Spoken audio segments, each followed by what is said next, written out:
Hello once more. I am back again. It is a chilly day today, which is why I've got my arm warmers on. They're pretty and colorful and very, very silly. But I've spent enough of my life being told that you had to be all in boring colors and fade into the background and not be loud, that I've decided that life's too short to put up with that garbage. Let's go ahead and be colorful and speak as clearly and loudly as we need to and make sure that people hear us and see us.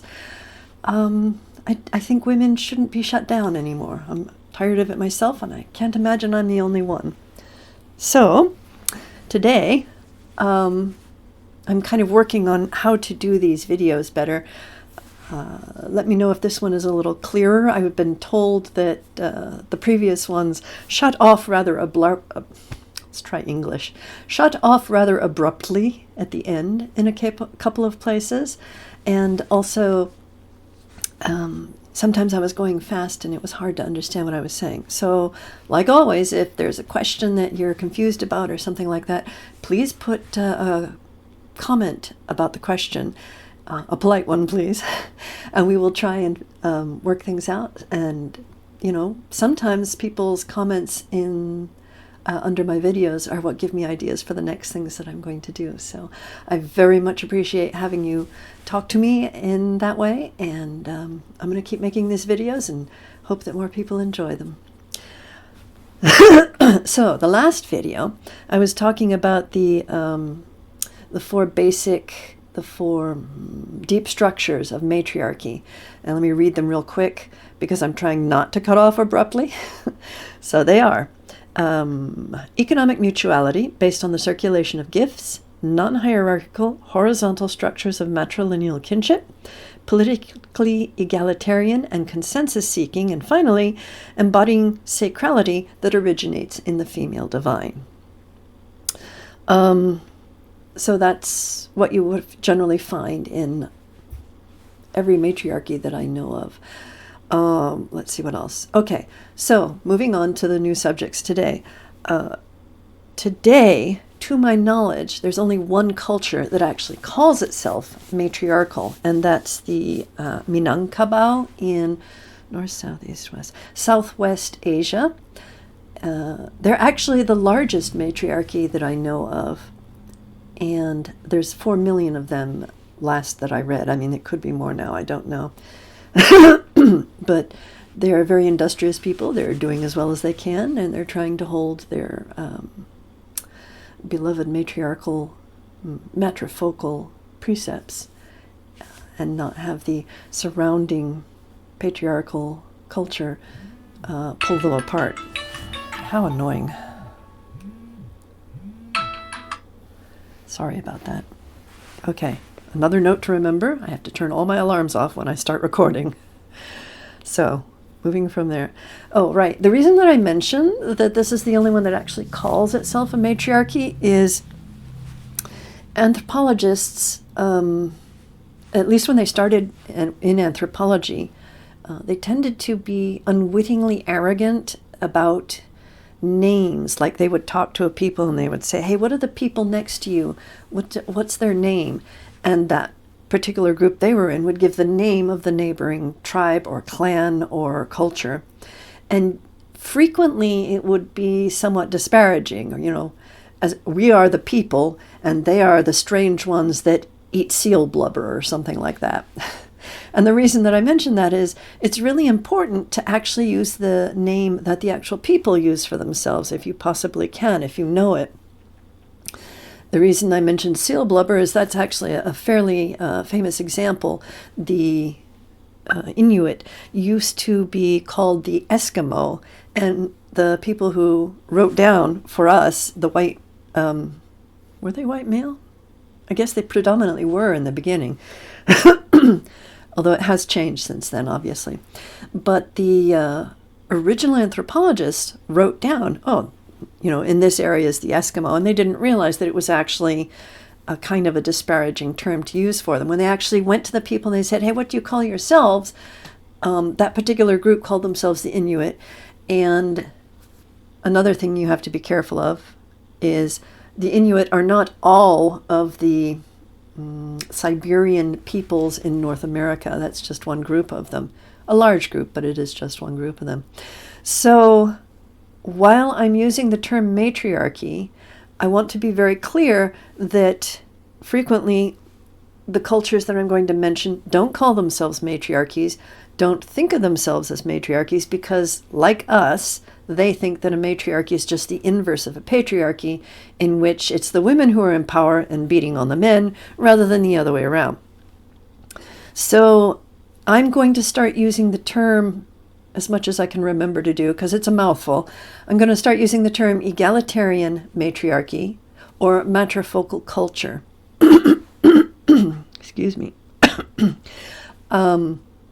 Matrifocal is actually one of my favorite terms to refer to situations like this, but how I got to that word is kind of, it was basically a research crawl, and I'm not sure if that would interest you all or not.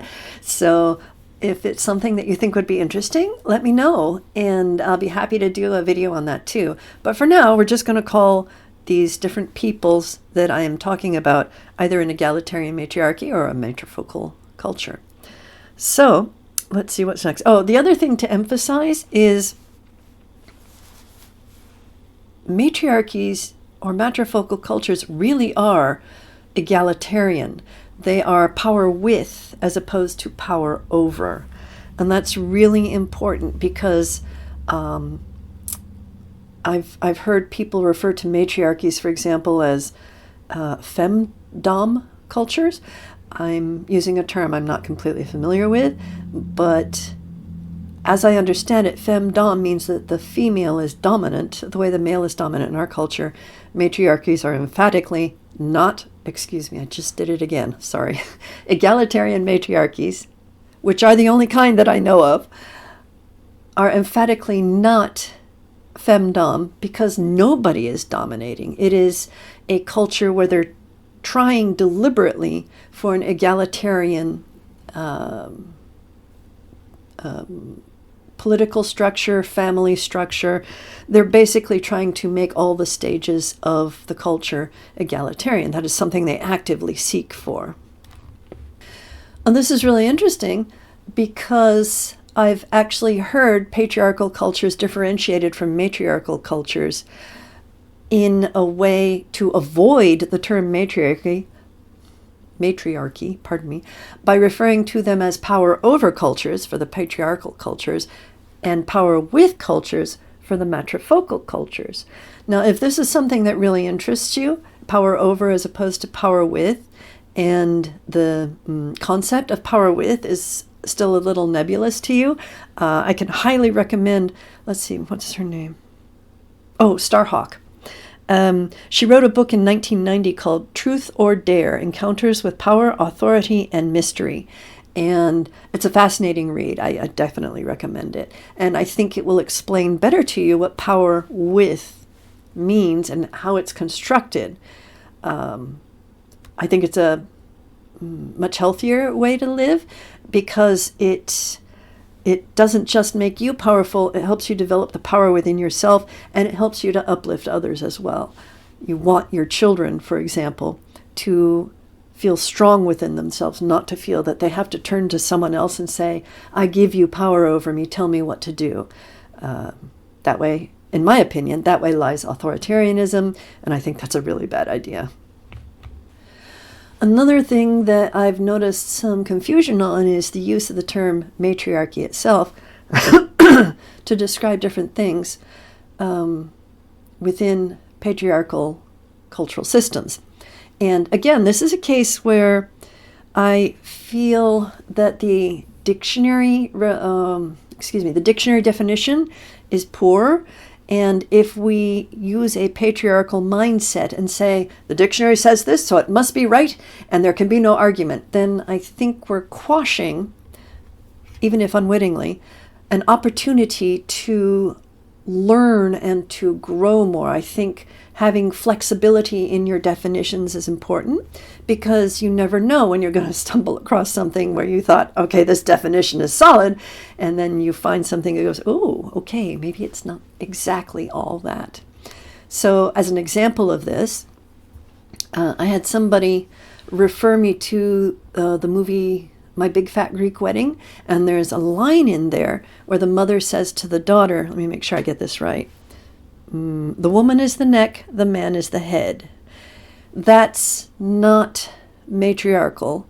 In matrifocal cultures, women and men are both able to speak. Neither of them have to manipulate the other in order to communicate ideas or to each other, or to give their opinions in family discussions, things like that. And equally, neither of them have to fear being shut down by the other.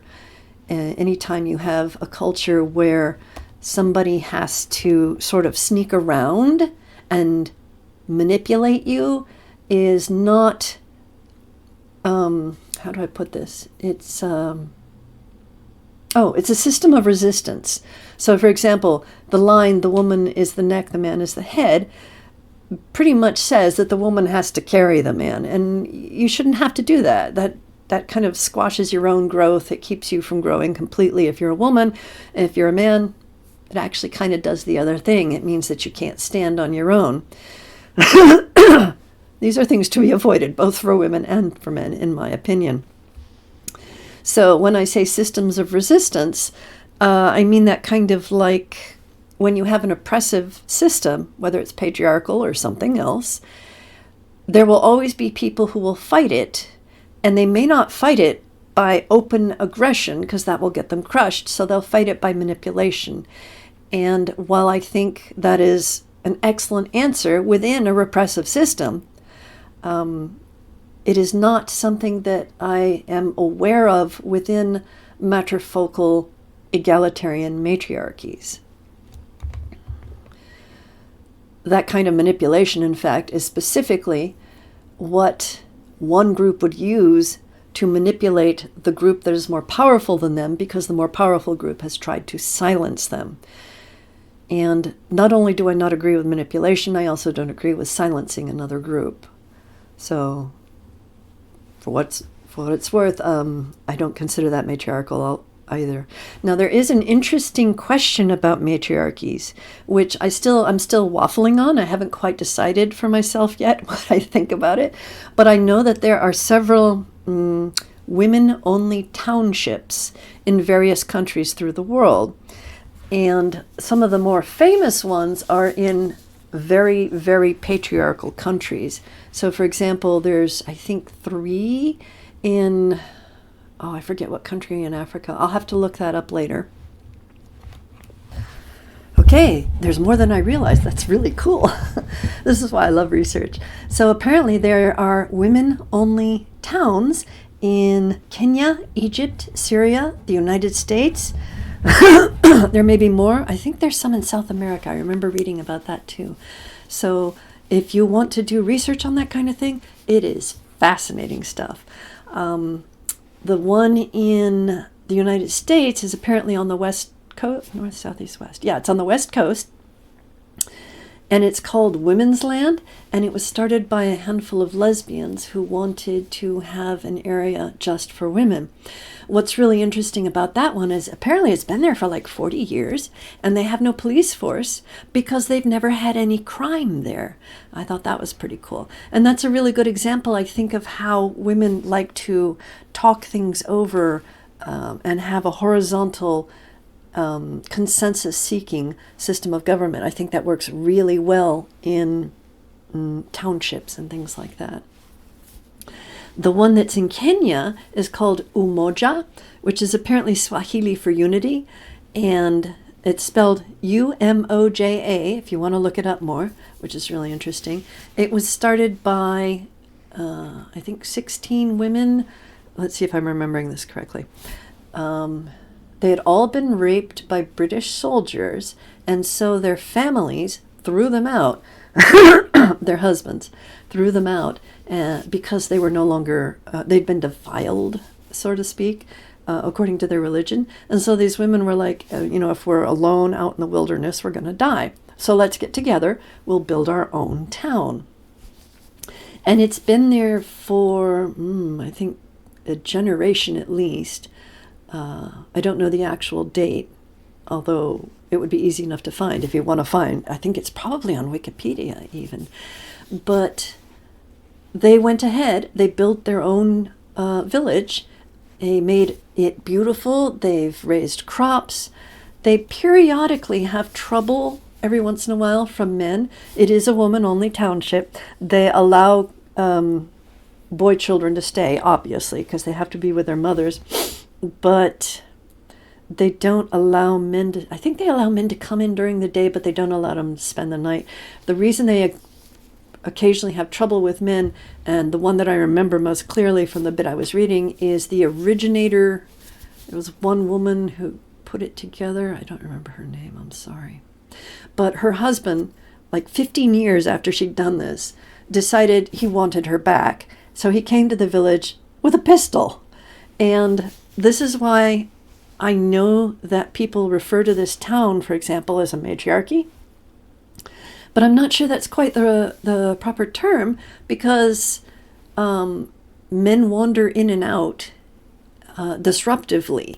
And it seems to me in an actual matriarchy, the men and women would be raised under the matrifocal precepts and would work well together, which is what is happening, as far as I know, in the egalitarian matriarchies that I'm aware of today. There. The one that I mentioned in, I think I said Egypt, and I'm probably going to say this wrong, is Al-Samaha. And that one's really interesting because I think it was before the 21st century. But basically what happened is the culture is very hostile to widows and divorcees. And these women basically don't have a means of income. And so this case is unusual in that, if I understand correctly, I'll have to go back and check this to make sure my facts are correct. But if I remember correctly, the government actually started that one and told all the widows and divorcees they could go live there. And that way they would have a place to stay and they could figure out some means of making money. This is one of the interesting things, too, about all of these townships, is the women work together and they become quite self-sufficient. And in fact, that's something that, if I remember correctly about Umoja, is that the men become jealous and they're like, why are the women making all this money and thriving without us? Which my personal thought is, look, if you threw them out, you can't be surprised if they do fine on their own. And it's not like you don't have more advantages than them anyway if you want to do well yourselves. So that's just me. Oh gosh. I'm trying to do this in approximately 15-minute chunks and not cut you off abruptly. So I've gotten to the point where I'm going to pause here and I will pick up next time, hopefully with the fourth of the villages that I'm aware of. The one maybe, I think it's in Colombia. I'm not sure. I could be wrong. So thank you very much for watching. If you're still here all the way through, I really appreciate it. Drop me a line if you enjoyed it, or if you know of any other women-only townships. Love to hear about that. That kind of thing really fascinates me. And I hope you have a great day. Thanks again. Take care. Bye-bye.